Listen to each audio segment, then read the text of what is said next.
Welcome dear rockers, कैसे हैं आप सभी। तो आज हम और आप मिलकर देखने जा रहे हैं एक लिमिटेड सीरीज जिसके सिर्फ 7 एपिसोड्स हैं और सातों के सातों इस वीडियो में एक सुनसान आइलैंड जहां कुछ लोगों की नींद खुलती है। मतलब वो नहीं जानते कि वो वहां पे पहुंचे कैसे और क्यों, और ना ही वो एक दूसरे को पहचानते हैं। तो क्या वो पता लगा पाए कि वहां पे कैसे पहुंचे और उस आइलैंड का रहस्य क्या है। दोस्तों, इस वीडियो में हम इन्हीं सवालों के जवाब देखेंगे और आखिर में एक ऐसा ट्विस्ट होगा कि आप सोच भी नहीं सकते। आइए देखते हैं 2019 में नेटफ्लिक्स पर रिलीज हुई एक American sci fi thriller mini series जिसका नाम है दी आइलैंड। तो कहानी की शुरुआत में समंदर किनारे एक आइलैंड पर एक औरत की नींद खुलती है। उसके हाथ में एक अजीब तरह का शंख है। दोस्तों, वो बहुत ही कंफ्यूज है क्योंकि वो नहीं जानती कि ये कौन सी जगह है और वो यहाँ पे कैसे पहुंची। ना ही उसे अपना नाम याद है। तब कुछ दूर पर एक ब्लॉन्ड हेयर वाली औरत दिखती है, तो वो शंख वाली औरत उसके पास जाकर पूछती है कि क्या आपको कुछ याद है कि आप यहाँ पे कैसे आई। ब्लॉन्ड औरत कहती है, नहीं मुझे कुछ याद नहीं है। वैसे तुम्हारे हाथ में ये क्या है। तो पहले वाली औरत कहती है, ये कोई शंख लग रहा है, जब मुझे होश आया तो मेरे पास था। तभी ब्लॉन्ड औरत कहती है कि जब मुझे होश आया तो मेरे पास ये चाकू था।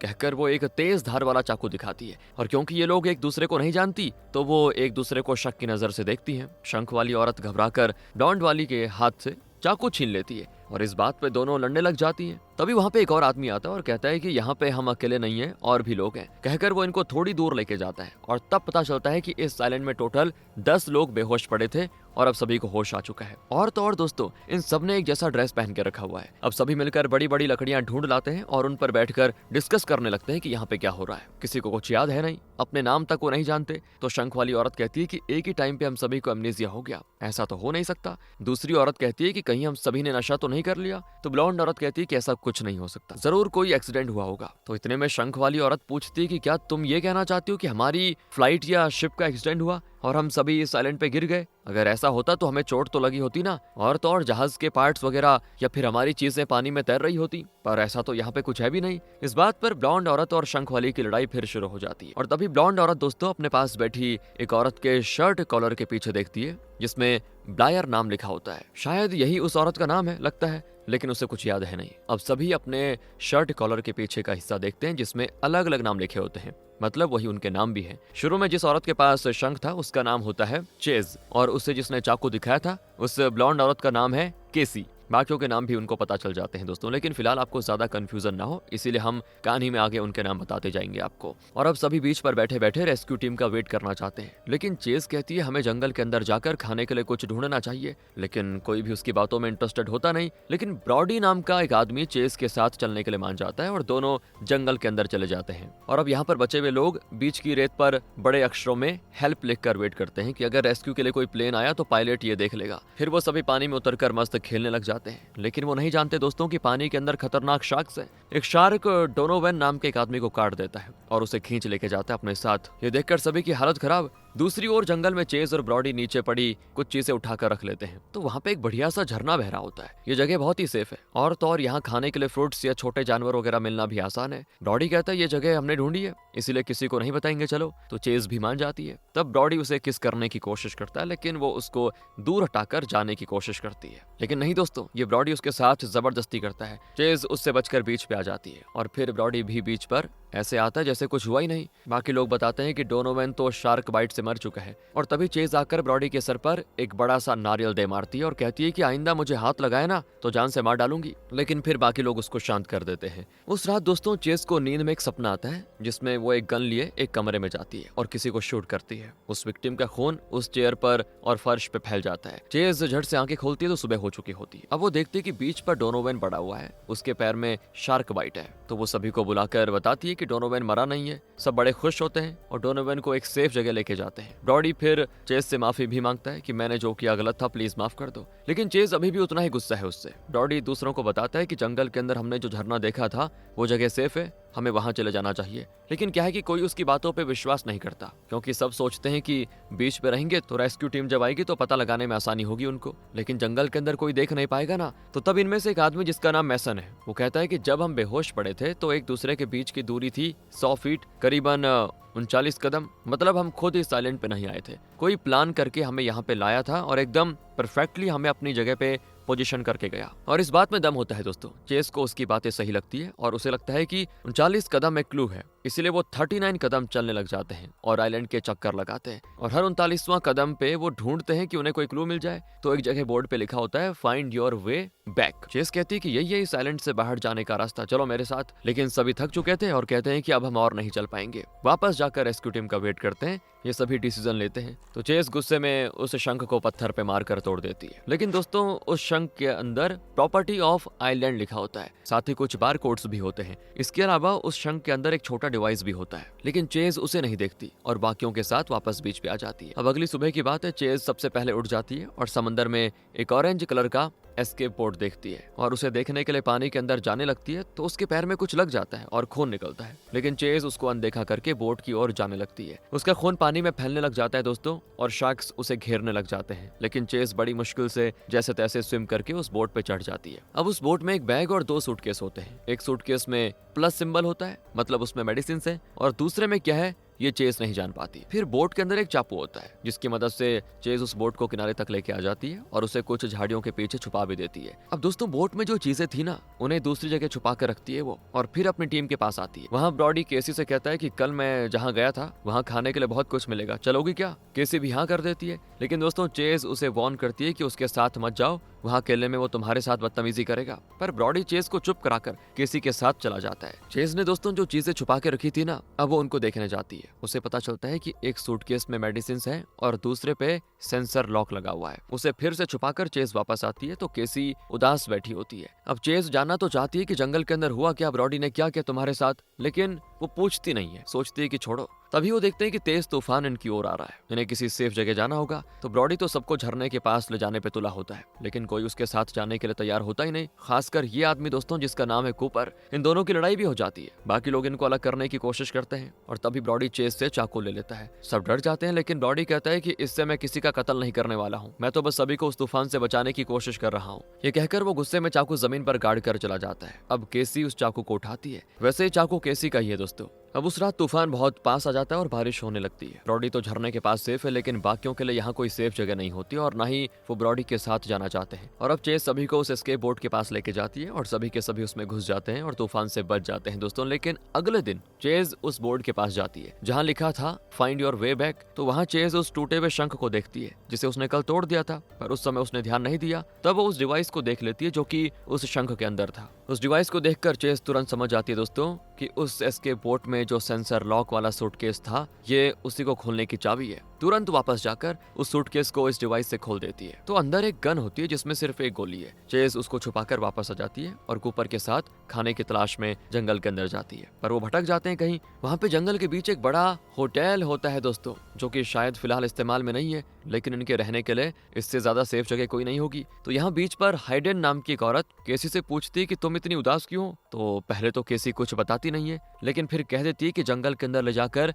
ब्रॉडी ने मुझे अब्यूज किया था। केसी कहती है कि मुझे उसके साथ नहीं जाना चाहिए था। अब यहाँ कूपर और चेज वापस लौटकर सभी को उस होटल के बारे में बताते हैं और कहते हैं कि हम सभी वहाँ आराम से रह सकते हैं। तो चेज ब्रॉडी को गुस्सा दिलाने के लिए कहती है मैं और कूपर जंगल के अंदर गए थे, लेकिन कूपर ने मेरे साथ गलत करने की कोशिश नहीं की, पर यहाँ पर हैं कुछ कुत्ते जिन्हें औरतों के साथ ठीक से बिहेव करने की तमीज नहीं है। इस तरह ब्रॉडी को इनडायरेक्टली कह रही थी। ब्रॉडी भड़क जाता है और तो और सभी चेज को डांटने भी लग जाते हैं कि तुम बेवजह प्रॉब्लम क्यों खड़ी कर रही हो। तो चेज गुस्से में उस रात बाकियों के साथ ना रहकर अकेली उस एस्केप बोट में सोती है। अगली सुबह सब उसे जबरदस्ती उठा के लेके जाने लग जाते हैं। चेज की समझ में नहीं आता कि ये लोग ऐसा क्यों कर रहे हैं। फिर पता चलता है कि पानी के पास ब्रॉडी की लाश पड़ी थी, बहुत खून निकला था और कत्ल उसी चाकू से हुआ जो चेस के पास था। चाकू तो वैसे केसी का था, लेकिन था वो फिलहाल चेस के पास। सब चेस को ही कातिल मानते हैं, लेकिन अब उन सभी से बचकर चेस भागने लगती है तो केसी आकर उसके सर पे जोर से दे मारती। चेस बेहोश। अगले सीन में चेस एक अजीब से कमरे के अंदर एक रिक्लाइनर चेयर में होती है और जब वो आंख खोलती तो वहाँ पे एक नर्स को देखती है। चेस उसकी तरफ मुड़कर कुछ पूछने की सोचती है, लेकिन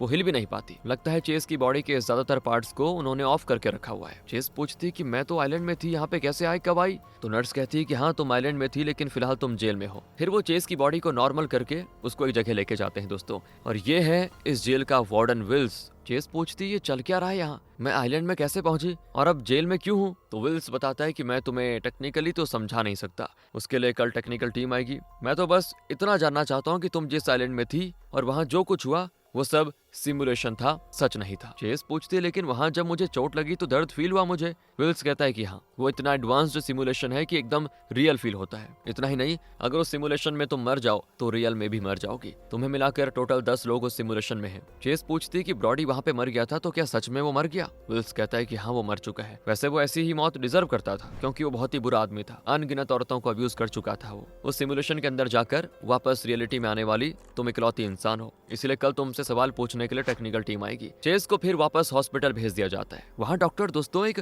बड़ी सुई लेकर उसके पास आती है, लेकिन चेस स्टाफ को मारकर उस इंजेक्शन को डॉक्टर की गर्दन में घुसा देती है और फिर हॉस्पिटल के गार्ड्स चेस को पकड़कर एक इलेक्ट्रोमैग्नेटिक रूम में बंद कर देते हैं और चेस एक दीवार से चिपक जाती है और उसी पोजीशन में सो भी जाती है। अब सपने में वो देखती है कि चेयर पर बैठी एक औरत का वो कत्ल कर रही है। फिर चेस आंखें खोलती है तो टेक्निकल टीम उससे मिलने के लिए आई होती है। तब वो चेस को बताते हैं कि तुम जैसे कुछ कैदियों को सिलेक्ट करके हम एक नए सिमुलेशन में टेस्ट कर रहे हैं। हमें उम्मीद है कि ऐसे सिमुलेशंस के जरिए कैदी जल्दी सुधर जाते हैं। इस टेस्ट में हम कैदियों के माइंड को उस सिमुलेशन के अंदर भेजते हैं और उन्हें सिमुलेशन में कई मुसीबतों का सामना करके सर्वाइव करने के लिए छोड़ देते हैं। इससे उन्हें समझ में आएगा कि एक इंसान की जान की कितनी अहमियत होती है। अगर वो ये बात समझ गए तो दोबारा दूसरे इंसान के साथ बुरा नहीं करेंगे और एक अच्छी लाइफ जिएंगे। लेकिन प्रॉब्लम ये थी कि सिमुलेशन के अंदर जाते ही सारे कैदी अपना पास्ट भूल गए थे, जिसकी वजह से हमें सही रिजल्ट्स नहीं मिले। लेकिन सिमुलेशंस में रहते हुए होश में आने वाली तुम पहली कैदी हो, इसलिए हम तुमसे पूछना चाहते हैं कि क्या सिमुलेशन में तुम्हें अपने पास्ट के बारे में याद था? अब चेस को सोचने के लिए थोड़ा टाइम देकर वो चले जाते हैं। इस बीच विल्स चेस को ले जाकर अच्छा खाना देता है और कहता है कि मुझे ये सिमुलेशन टेस्टिंग वगैरह बहुत ही गलत लगता है। मेरे हिसाब से तो कैदी कभी सुधर नहीं सकते। उन्हें जेल की सजा काटने के अलावा कोई दूसरा ऑप्शन नहीं दिया जाना चाहिए और इसके लिए मुझे तुम्हारी मदद चाहिए। जब तुम सिमुलेशन में वापस जाओगी ना तो मैं तुम पर नजर रखता रहूंगा। फिर वो टेक्निकल टीम वापस से चेस से सवाल करती है, लेकिन चेस को सिर्फ उस आइलैंड पर हुई बातें याद है, उससे पहले की नहीं। तो अब चेस को फिर से सिमुलेशन के अंदर भेजकर और रिसर्च करने की सोचते हैं, पर चेस वापस सिमुलेशन में नहीं जाना चाहती। लेकिन वो चेस को कोई टैबलेट खिलाकर एक ट्रक में लेके जाते हैं। चेस फिर गार्ड्स को मारकर उस लैब में पहुंच जाती है जहां पर ये सिमुलेशन टेस्ट हो रहा है। दोस्तों, अब पहले तो वो चुपके से वहां के स्टाफ का कोट पहनकर अंदर जाती है और देखती है कि उस आइलैंड पर उनके साथ जो 9 लोग थे वो सभी यहाँ पे अलग अलग पॉट्स में हैं। ये उनकी रियल बॉडीज हैं, लेकिन सिर्फ उनका माइंड उस सिमुलेशन में है, यानी उस आइलैंड में है। इतने में विल्स और दूसरे लोग आ जाते हैं और चेस को जबरदस्ती उस सिमुलेशन के अंदर भेज देते हैं। अब आइलैंड पे चेस अपनी आंख खोलती है दोस्तों, तो सभी मिलकर उसे बांध के रखते हैं क्योंकि उनको ये लगता है कि चेस ने ब्रॉडी का कत्ल किया था। लेकिन चेस अब उनको समझाती है कि ये रियल नहीं है, हम सभी एक सिमुलेशन में फंसे हुए हैं। लेकिन वो लोग उसकी बात को सच मानते ही नहीं और कहते हैं कि तुम्हें ब्रॉडी के कत्ल की सजा जरूर मिलेगी बस। तो चेस कहती है कि ब्रॉडी बहुत ही बुरा आदमी है, उसके बारे में शायद तुम लोग नहीं जानते। वैसे मैंने उसकी जान नहीं ली है, यहाँ किसी और ने उसको मार डाला है। सिर्फ ब्रॉडी ही नहीं, हम सब ने कोई ना कोई क्राइम किया है जिसके लिए हम सभी जेल में सजा काट रहे हैं, वही रियल है। लेकिन जेल में हम पे कोई रिसर्च की जा रही है और उसी के तहत हमारे माइंड को इस सिमुलेशन के अंदर भेज दिया गया है। लेकिन दोस्तों, कोई भी उसकी बातों पर यकीन नहीं करता। लेकिन केसी को चेस पर शक होने लगता है क्योंकि जब तूफान आया था तो सब लोग एक सेफ जगह ढूंढ रहे थे, लेकिन चेस को एक एस्केप बोट मिला था जिसमें फिर वो सभी सेफ रहे। चेस को न जाने कहां से ये सारी चीजें मिल रही है, वो हमसे जरूर कुछ छुपा रही है। यही सारे क्वेश्चन केसी के दिमाग में आते हैं। तो सभी मिलकर चेस का पॉकेट चेक करने की कोशिश करते हैं। चेस वहां से बचकर भागती भी है, लेकिन वो लोग उसको पकड़ लेते हैं और उसके पॉकेट को चेक कर ही रहे होते हैं कि वहां पे 2 नए लोग नजर आते हैं। नए आदमी का नाम है मार्शल और औरत का नाम है कैली। उनको देखकर ये लोग थोड़े खुश होते हैं कि चलो यहाँ और भी लोग हैं। तो मार्शल ब्रॉडी की लाश को देखकर पूछता है, किसने मारा इसको? तो सभी चेस की ओर इशारा करते हैं किसने, लेकिन चेस सभी को बताती है कि ये दोनों अभी अभी सिमुलेशन में नए आए हैं, इन्हें सब कुछ पता होगा, पूछो जरा उनसे पूछो। पर पता है वो दोनों क्या कहते हैं कि हम तो इस आइलैंड के दूसरे एंड से आ रहे हैं, वहाँ एक बहुत ही खूबसूरत गांव है। हमें पता है कि यहाँ एक एस्केप बोट आया था जिसके अंदर 2 सूटकेस थे। वो सूटकेस कहाँ पे हैं? अब और लोगों को तो पता नहीं है दोस्तों सूटकेस के बारे में। तो वो सीधे चेस की ओर इशारा करते हुए कहता है कि क्यों चेस, कहाँ है? तुमने इन्हें कुछ बताया क्यों नहीं? सबके सब सुन लो, उस एस्केप बोट में 2 सूटकेस थे जिनमें से एक में मेडिसिन थे और दूसरे सूटकेस में गन थी। इसने जरूर कहीं छुपा दी होगी। चेस कहती है कि मैंने गन इसीलिए छुपाई क्योंकि अगर वो किसी के हाथ लग जाती तो सभी को जान को खतरा हो सकता था। और सभी उस पर गुस्सा होते हैं कि तुमने मेडिसिन वाला सूटकेस क्यों छुपाया, फिर उसकी तो हमें जरूरत थी ना। तब जाकर वो 2 नए लोग सच बताते हैं कि तुम सब एक सिमुलेशन के अंदर हो और तुम्हारे माइंड को हर वक्त टेक्निकल टीम मॉनिटर कर रही है। तुम सभी जेल में बंद कैदी हो और तुम पर इस सिमुलेशन को टेस्ट किया जा रहा है। सिमुलेशन के अंदर आते ही तुम लोग सब कुछ भूल गए होंगे, लेकिन कुछ ही देर में तुम्हें सब याद आ जाएगा। उसके बाद तुम्हें अपनी गलतियां सुधार कर इस सिमुलेशन में एक अच्छा इंसान बनकर जीना है। अगर यहाँ भी तुमने क्राइम किया तो हम खुद तुम्हें मार डालेंगे। ब्रॉडी ने सिमुलेशन में भी क्राइम किया, और इसकी सजा के तौर पर हम खुद ही उसको मार डालते, लेकिन तुम कानून को अपने हाथ में लेकर उसे कैसे कत्ल कर सकते हो? तुम में से किया है किसी ने उसका कत्ल। ये कहकर वो हाइडन को पकड़कर उसे मार डालता है दोस्तों, क्योंकि उसने ब्रॉडी का कत्ल किया था और उसने इसलिए ब्रॉडी की जान ली क्योंकि उससे केसी का दुख झेला नहीं गया था, क्योंकि उसने केसी को मतलब ब्रॉडी ने केसी को अब्यूज किया था, उसे टॉर्चर किया था। लेकिन वजह जो भी हो, कत्ल करना गलत है और इसीलिए इन दो नए लोगों ने हाइडन को मार डाला दोस्तों। और यहाँ पर पता चलता है कि ये दोनों जेल की तरफ से भेजे गए एजेंट्स हैं। फिर चेज सूटकेस को लेकर आती है और मेडिसिन को दूसरों के हवाले करके गन हाथ में लेकर कहती है कि मेरे पास मत आना। ये कहकर वो गन लेकर चली जाती है और फिर वो दो एजेंट्स भी वहां से चले जाते हैं। अब बीच पर 7 लोग हैं और वो हैं कूपर, केसी, डोनोवन और एक हेयर कट वाली औरत जिसका नाम है टाइलर, फिर मैसन, ब्लायर और ये दाढ़ी वाला जिसका नाम है मोसेस। ओके दोस्तों, तो ब्रॉडी और हाइडन मर चुके हैं, चेस जंगल के अंदर चली गई है।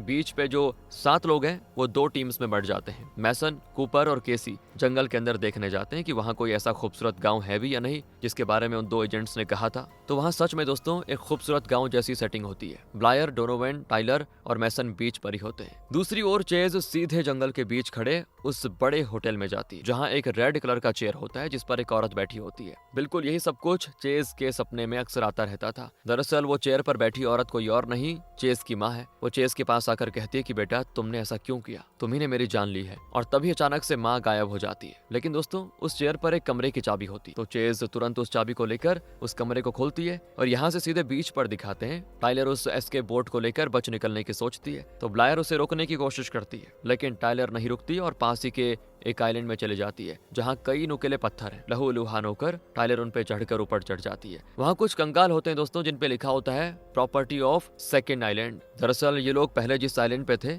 उसे हम कहेंगे 1 आइलैंड, पहला आइलैंड, और इस आइलैंड का नाम है 2 आइलैंड, सेकेंड आइलैंड। टाइलर को बड़ी भूख भी लगती है तो उसके सामने एक सूप रखा हुआ दिखता है और पास ही लिखा होता है चिकन सूप। तो वो तुरंत बाउल उठाकर पीने लग जाती है। तभी मार्शल और कैली वहाँ पे नजर आते हैं और कहते हैं कि तुम्हें उस आइलैंड से बच निकलना नहीं चाहिए था बिल्कुल भी। टाइलर कहती है कि मैं बच के कहाँ गई हूँ, मैं तो बस उस आइलैंड से इस आइलैंड पे आई हूँ। वो लोग कहते हैं कि सही है, इसीलिए हम तुम्हें जान से नहीं मार रहे, पर अब तुम चैन से नहीं रह पाओगी। वैसे तुमने जो चिकन सूप पिया था उसमें चिकन था ही नहीं। कहकर वो चले जाते हैं दोस्तों। और टाइलर की समझ में नहीं आता कि उसने जो पिया तो वो था क्या आखिर। और तब वो देखती है कि उसके हाथ की उंगलियां नहीं है, मतलब उसकी उंगलियों का सूप बनाकर यहाँ रखा गया था और उसी को बेचारी भूख के मारे पी गई। और क्योंकि ये एक सिमुलेशन है, टेक्निकल टीम इसमें फंसे लोगों के माइंड के साथ कोई भी गेम खेल सकती कभी भी। और यहाँ पर टाइलर को याद आता है कि असल में वो एक चोर थी। दूसरी ओर बाकियों को भी याद आने लग जाता है कि वो किस क्राइम के लिए जेल में थे। केसी की बात करें तो उसको अपने पति से नफरत थी और अपने पति से बदला लेने के लिए उसने अपने बच्चों का कत्ल कर दिया, क्योंकि बच्चे उसके पति को बहुत प्यारे थे।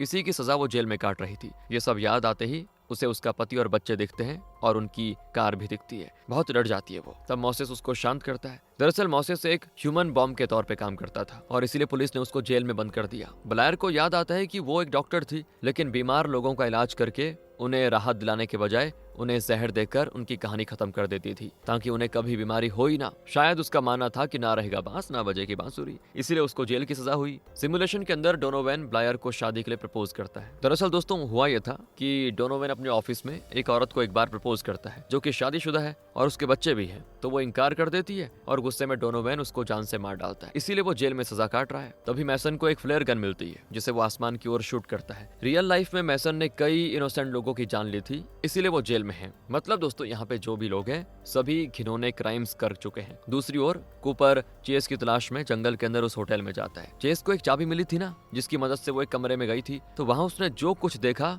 उन चीजों को वो कूपर को दिखाती है। कुछ फोटोज भी मिलती है जिसमें एक सड़क है और दूसरी कोई जगह होती है, पर वो सड़क कूपर को जानी पहचानी लगती है। दूसरी फोटो में चेज और उसकी माँ होती है। आखिर में वो एक फोटो देखती है जिसमें चेज और कूपर साथ हैं दोस्तों। ओहो, लगता है ये दोनों एक दूसरे से प्यार करते थे, लेकिन फिलहाल इन्हें उसके बारे में कुछ याद नहीं है। दूसरी ओर केसी और मोसेस गाँव जैसी उस सेटिंग में जाकर रहने लग जाते हैं और जब केसी सो रही होती है तो उसको लगता है जैसे उसका बेटा हाथ में मशाल लिए भागा चला आ रहा है और वो यहाँ के सारे झोपड़ों को आग लगाने लगता है। पर असल में दोस्तों केसी ही आग लगा रही थी, लेकिन उसको इल्यूजन आया जैसे कि उसका बेटा यहाँ पे आग लगा रहा है। बड़ी खूबसूरत थी ये जगह, लेकिन अब सब कुछ जल गया, तो अब ये लोग यहाँ पे रह नहीं सकते और दोनों चेस को ढूंढने निकल पड़ते हैं। दूसरी ओर चेस और कूपर को अपना पास्ट याद आ जाता है दोस्तों। चेस का परिवार बहुत धनी था और उसकी माँ बहुत ही स्ट्रिक्ट थी, लेकिन हाँ, चेस को फाइटिंग में बहुत ही इंटरेस्ट था और वो एक इंडिपेंडेंट लाइफ जीना चाहती थी। इसीलिए उसने आर्मी ज्वाइन की, जहाँ उसकी मुलाकात एक सोल्जर से हुई और वो सोल्जर था कूपर। दोनों के बीच प्यार हुआ, लेकिन उस दौरान एक लैंडमाइन के फटने से कूपर के चेहरे का एक साइड पूरी तरह जल गया।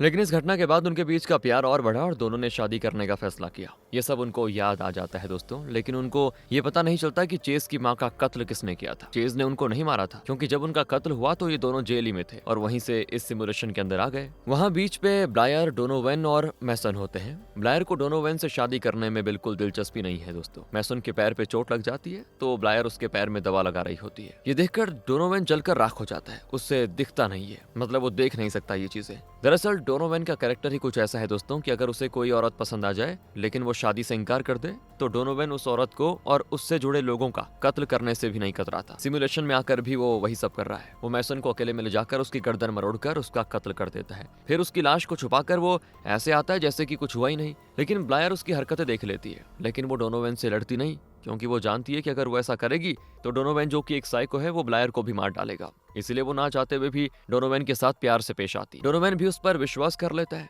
तो मौका पाकर ब्लायर फ्लेयर गन ले लेती है और उसे बीच के पास ले जाकर उसके पेट में फ्लेयर गन घुसाकर उसका काम तमाम कर देती है। अब क्योंकि ब्लायर ने सिमुलेशन में किसी का कत्ल किया है तो जाहिर है दोस्तों मार्शल और कैली उसे भी मारने आएंगे, जैसा कि उन्होंने दूसरों के साथ किया। तो अब इस साइलेंट में जिंदा बचे हैं चेस, कूपर, केसी और मोसेस। केसी और मोसेस चेस को ढूंढते हुए उस होटल में पहुंच जाते हैं और उस फोटो को देखकर शॉक हो जाते हैं जिसमें कूपर और चेस साथ हैं। वो पूछते हैं कि तुम दोनों के बीच कोई रिश्ता तो जरूर है और तुम दोनों ये बात जानते थे, लेकिन फिर भी तुमने ये सब हमें नहीं बताया, छुपाई ये बात तुमने। तो इस बात पे इनका झगड़ा होने लग जाता है। कूपर मोसेस को गन पॉइंट पे ले लेता है, लेकिन तब कूपर को याद आता है कि रियल लाइफ में कूपर और चेस ने एक फार्म हाउस में अपनी लाइफ शुरू करने की सोची थी, लेकिन उस फार्म हाउस की ओनर थी चेस की माँ। रेंटल एग्रीमेंट में कूपर भी शामिल था, लेकिन उस एग्रीमेंट को चेस की माँ कैंसिल करना चाहती थी। तब कूपर चेस की माँ से थोड़ी और मोहलत मांगता है, लेकिन वो साफ इनकार कर देती है। ऊपर से उसे ब्लैक होने का ताना मारती है। बहस हद पार कर जाती है और चेस की माँ कूपर पर गन तान देती है दोस्तों। तो कूपर उसे रोकने की कोशिश करता है, लेकिन गलती से कूपर के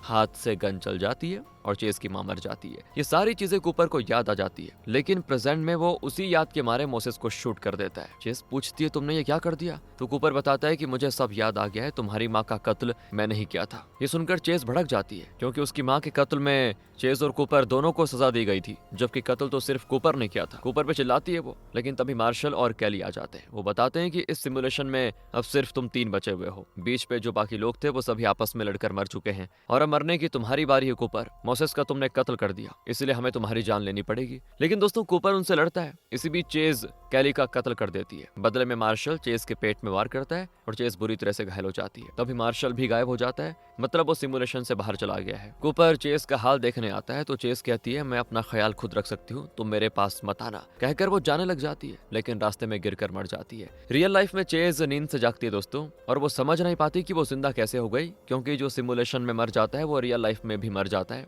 ऐसा अभी तक बताया गया था। तो तब डॉक्टर बताती है कि असल में तुम्हारी माँ का कत्ल कूपर ने किया था, तुमने नहीं, इसलिए सिमुलेशन में तुम्हारे मरने से पहले ही हमने तुम्हें बाहर निकाल दिया था सिमुलेशन से। तो चेस पूछती है, अगर मेरी कोई गलती नहीं थी तो क्या आप मुझे आजाद कर दोगे? डॉक्टर कहती है कि हाँ, अब तुम्हें यहाँ रखकर हमें करना भी क्या है, तुम्हें हम रिलीज कर देंगे। सिमुलेशन के बाहर आई हुई चेस को देखने के लिए विल्स आता है, लेकिन उसको चेस से मिलने नहीं दिया जाता। दरअसल टेक्निकल टीम को विल्स पे शक है दोस्तों। इस सिमुलेशन प्रोजेक्ट को सरकार ने इसलिए शुरू किया था ताकि क्रिमिनल्स को सुधारने का एक मौका मिले, जिससे कि बाकी जिंदगी वो जेल में काटने के बजाय एक नॉर्मल लाइफ जी सके। इसीलिए इस सिमुलेशन में उनके पास्ट के क्राइम्स को भुलाकर उन्हें एक नए सिमुलेशन वर्ल्ड में अच्छी लाइफ जीना सिखाया जा रहा है। लेकिन विल्स इस बात से सहमत नहीं है। उसके हिसाब से अगर कोई एक बार गलती कर दे तो वो कभी सुधर नहीं सकता। उसे मतलब कोई मौका नहीं मिलना चाहिए विल्स की नजर में। अगर कोई किसी की जान लेगा तो उसको अपनी जान देनी पड़ेगी। इसी सोच की वजह से उसने जानबूझकर सिमुलेशन के अंदर अपने 2 एजेंट्स को भेजा, और वो एजेंट्स थे मार्शल और कैली। उन दोनों ने मिलकर सिमुलेशन में जी रहे सभी लोगों को उनके पास्ट क्राइम्स की याद दिलाई, ताकि वो अपने असली कैरेक्टर में आ जाएं और एक दूसरे की जान लेकर मर जाएं। क्योंकि उसने सोचा था अगर ऐसा हुआ तो सरकार जरूर इस प्रोजेक्ट को आगे नहीं बढ़ाएगी, बल्कि इस प्रोजेक्ट को कैंसिल कर देगी, और यही सब विल्स भी चाहता था दोस्तों। अब इस बारे में बात करने वो चेस से मिलना चाहता है, लेकिन उसको अंदर अलाउ नहीं करते। लेकिन अपनी इन्फ्लुएंस के बल पर वो चेस को अपने ऑफिस बुला लेता है और कहता है कि इस सिमुलेशन वगैरह से कोई फायदा नहीं होगा, तुम उन्हें बता दो कि सिमुलेशन के अंदर भी क्रिमिनल्स ही रहेंगे, कभी सुधर नहीं सकते। अगर तुम ऐसा कह दोगी तो मैं रियल लाइफ में तुम्हारे लिए एक बेहतरीन जिंदगी का इंतजाम कर दूंगा। चेस कहती है कि तुम्हें इंतजाम करने की क्या जरूरत है, मेरी माँ बहुत धनी थी, उनकी सारी प्रॉपर्टी तो मुझे मिलेगी। विल्स कहता है कि अरे अरे, शायद तुम जानती ही नहीं कि दुनिया में क्या क्या हो गया। तुम्हारी माँ ने अपनी सारी प्रॉपर्टी ऑर्फनेजेस और ट्रस्ट के हवाले कर दी है और अब तुम्हारे लिए वहाँ कुछ नहीं बचा। डॉक्टर धीरे धीरे तुम्हें सारा सच बता देगी। फिलहाल तुम बस एक काम करना है तुम्हें, जब टेक्निकल टीम तुमसे सिमुलेशन के बारे में पूछे तो तुम कह देना कि सिमुलेशन ठीक नहीं है, उसमें कई खामियां हैं और बहुत सारे बग्स भी हैं। चेस कहती है मैं तुम्हारे लिए ये काम करने को तैयार हूँ, लेकिन मैं कूपर से दोबारा मिलना चाहती हूँ। तो विल्स कहता है कि तुम अपना काम करो तो सही,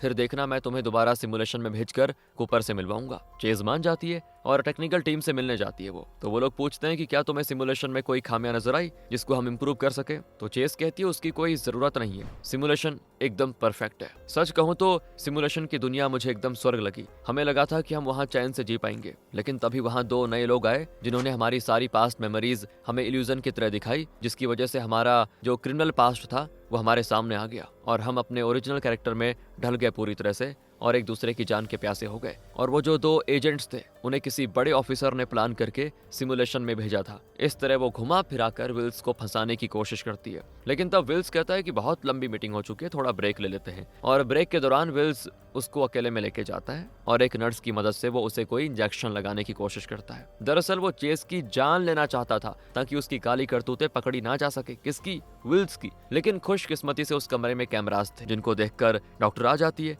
और कहती है कि हमें पता चल चुका है कि सिमुलेशन प्रोजेक्ट को बंद करने की तुम ही कोशिश कर रहे हो विल्स। ये कहकर वो विल्स को पकड़ कर लेके जाते हैं और अब सबके सामने विल्स अपनी राय बता देता है कि जेल में बंद लोग खतरनाक क्रिमिनल्स हैं, उन्हें सुधारने के लिए हमें बेकार में वक्त और रिसोर्सेस और फंड्स बर्बाद नहीं करना चाहिए। इन खतरनाक क्रिमिनल्स को मौत की सजा के अलावा और कुछ नहीं मिलना चाहिए। तो वो पूछते हैं कि तुमने भी तो कत्ल करवाए हैं, तो क्या तुम्हें भी जान से मार डाले? वो मार्शल और कैली को वॉर्न करते हैं कि आइंदा तुम दोनों किसी भी कारण से सिमुलेशन के अंदर नहीं जाओगे और अब वो विल्स को भी कड़ी सजा सुनाते हैं। और लगता है दोस्तों सिमुलेशन में जी रहे लोग वहाँ चैन की लाइफ जीएंगे और चेज यहाँ पे रियल लाइफ जिएगी। लेकिन तब डॉक्टर चेज की गर्दन में एक सुई उतारती है। चेस पूछती है ये सुई क्यों लगाई? तो वो कहती है कि तुम उस आईने में खुद को देखो, सब पता चल जाएगा। चेज भी जाकर देखते तो शॉक दोस्तों, और यहाँ पे आता है बढ़िया सा ट्विस्ट। असल में चेज एक बुजुर्ग औरत है। चेज की कुछ समझ में नहीं आता तो डॉक्टर बताती है कि तुम और उस सिमुलेशन में जो बाकी 9 लोग थे सभी के सभी 25 साल से इस जेल में सजा काट रहे थे। जेल में आते ही हम कैदियों को